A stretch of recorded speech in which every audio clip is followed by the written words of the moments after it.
Vou fazer contrato com Brasília. Sávia Barreto, boa tarde para você. Ótima tarde, Joelson. Vamos falar a respeito de reforma ministerial. Esperava-se mais velocidade, mais discussões nesse assunto, Sávia.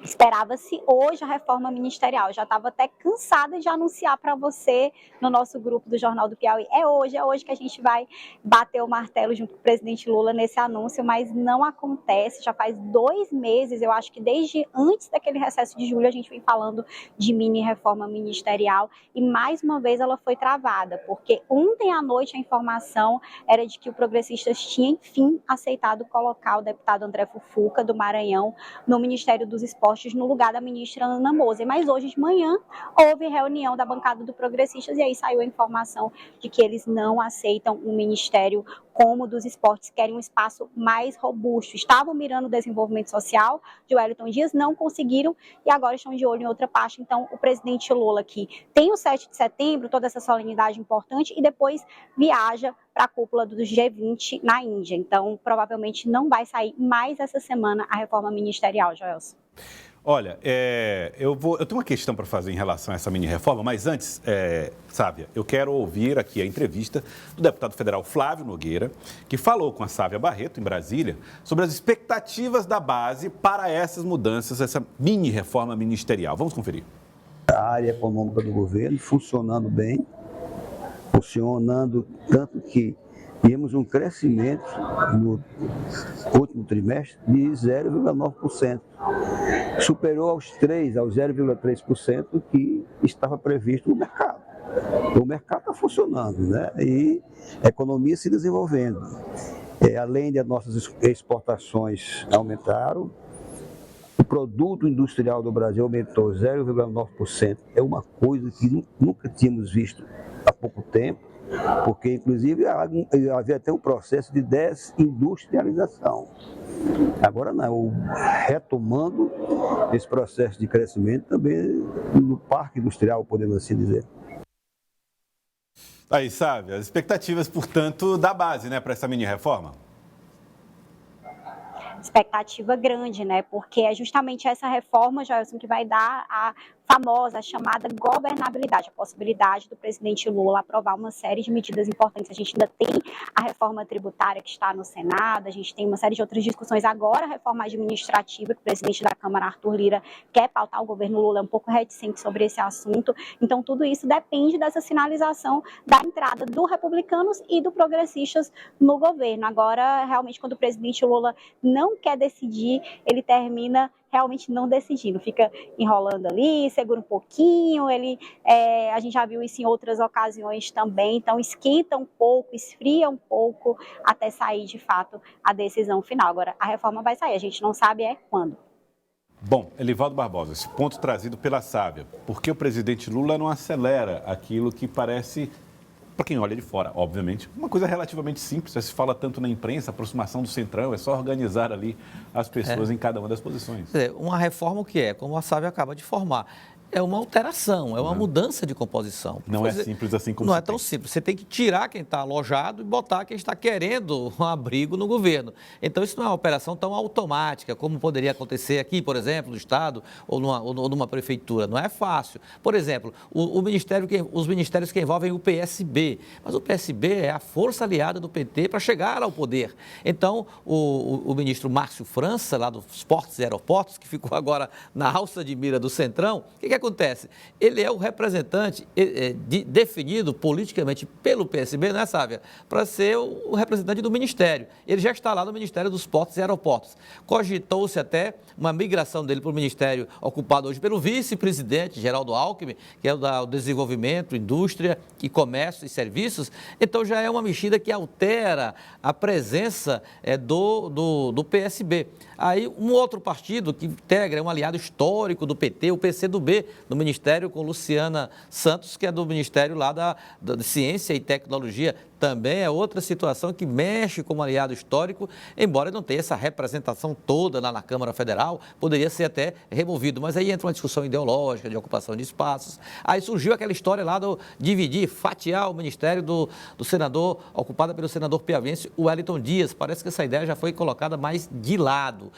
Aí cria-se o novo Ministério da Pequena e Média Empresa. Olha, se for para fazer uma reforma criando ministérios, o presidente Lula vai ter dificuldade, inclusive orçamentária. O governo já vive ali naquele limite, não é, Joelson? Então, eu tenho até pena da pequena e média empresa para se criar um ministério para dar para um aliado, seja qual for o aliado. Então, é complicada a situação. O presidente está ganhando tempo, ou enrolando, ou esperando aí as coisas decantarem mais para tentar achar uma solução para o Centrão no governo.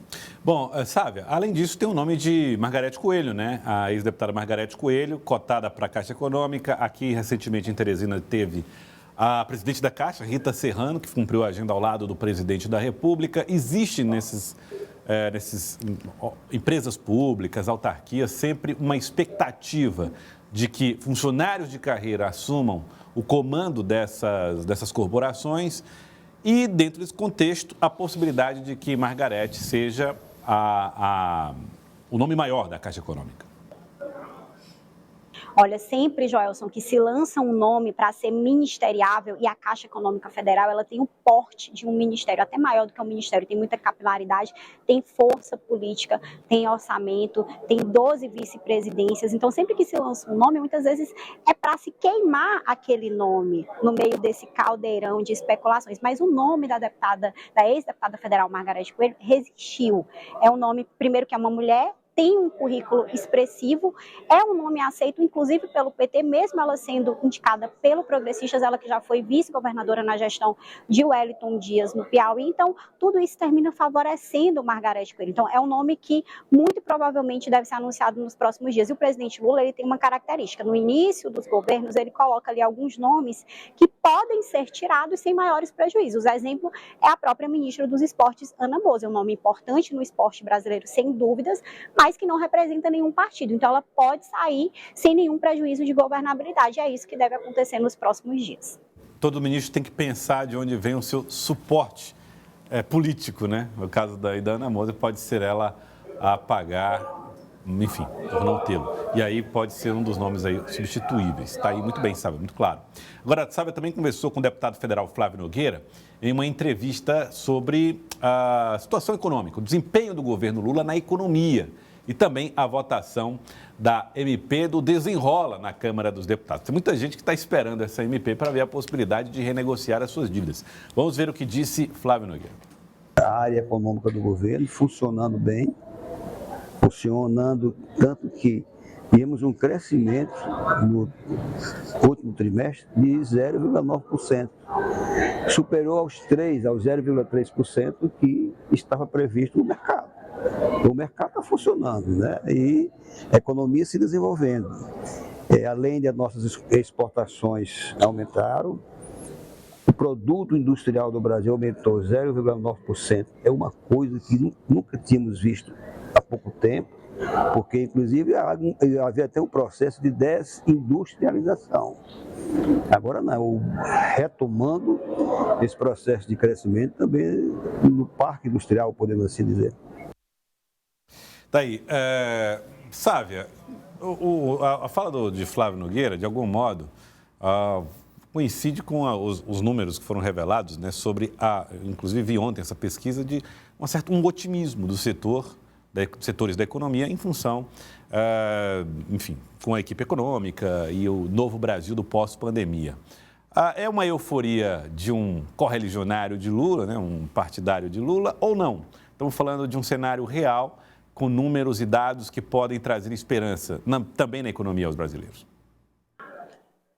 Joelson, em termos de economia, sempre é bom a gente ter ali um pé no chão, um pé mais seguro, até porque o Brasil está inserido num cenário internacional que é muito volátil. Mas olhando para os dados, para os números, para a matemática, o Brasil está numa posição confortável. Inclusive a prévia do PIB, que foi bem maior do que aquela esperada, terminou também animando o mercado. O mercado esse que é sempre um pouco mais refratário aos governos de esquerda naturalmente, porque são governos que terminam fazendo mais gastos, o mercado quer enxugar mais essas despesas, isso é natural. Agora, um ponto importante é que aqui na Câmara dos Deputados, o presidente Arthur Lira, ele determinou a presença, obrigou a presença dos deputados, mas como vocês podem observar atrás de mim, o movimento ainda é um pouco restrito, então muito provavelmente essa medida do desenrola, essa medida provisória que foi votada ontem, o pedido de urgência para ser votada até quarta-feira, talvez não tenha esse quórum, mesmo com essa medida do presidente Arthur Lira, que obriga os deputados a estarem aqui. Eu busquei contato com alguns nomes da bancada, a gente localizou alguns, outros não, então nem todos vieram.